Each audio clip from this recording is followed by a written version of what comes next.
Horses are nothing more than fucking maintenance with legs. That's all they are. Except the better trained they are, the less maintenance they need. You know, Tom and Melissa, my family, they always buy trained horses that I've trained, or Tom will go and spend a lot of money on really well-trained rope horses, etc. These horses are really well-trained, had 3, 4, 5 years of solid training.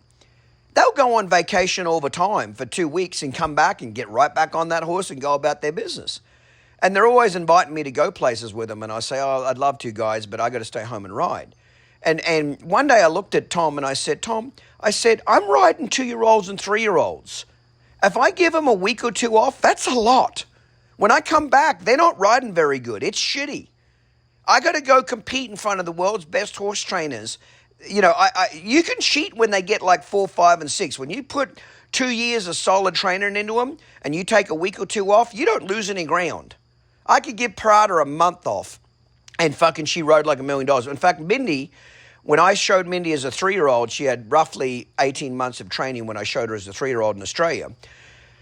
I left her in Australia, I think it was for 2 years, It was 2 years in Australia that I left her there when I came first to the States, and I saved up my money and I flew her over.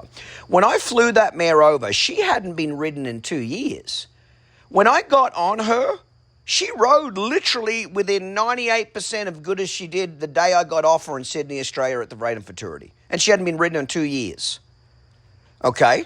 So when they've had a lot of training, yeah, you can give them time off and nobody gives a shit. The horse will ride great. But when they're young and green, giving them time off bites you in the ass.